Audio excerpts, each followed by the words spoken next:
Avant-hier lundi 6 juin, jour de la Pentecôte, le Front patriotique panafricain, le dernier né des partis politiques de Côte d'Ivoire, a tenu sa toute première conférence de presse à Abidjan pour la présentation officielle de son parti politique. Nous, jeunes de Côte d'Ivoire, notre conscience ne pouvons pas demeurer pusillanime face à tous ces problèmes que nous vivons, avons décidé de créer un parti politique le 20 novembre 2021 en vertu de la loi numéro 93-668 du 9 août 1993 relative aux partis et groupements politiques, afin de tenir le flambeau de la révolution que nos pères ont activé la flamme dans le but de nous libérer du joug colonial en nous assurant un avenir meilleur.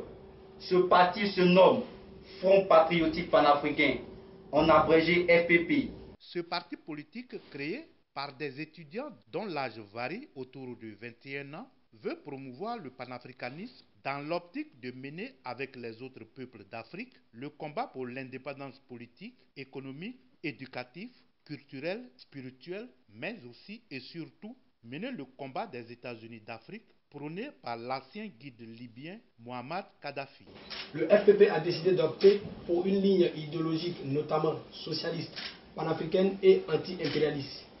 Les ambitions de ce parti sont claires. D'une part, améliorer les conditions de vie des populations, assurer la sécurité des populations sur tous les plans, promouvoir le progrès économique, le développement, l'intégrité, la dignité. D'autre part, promouvoir le panafricanisme dans l'optique de mener avec les autres peuples d'Afrique le combat pour l'indépendance politique, économique, militaire, éducatif, culturel, spirituel, mais aussi et surtout mener le combat des États-Unis d'Afrique. Notons que le parti de Dabé Nobo veut améliorer les conditions de vie des populations, promouvoir le progrès économique, le développement, l'intégrité et la dignité.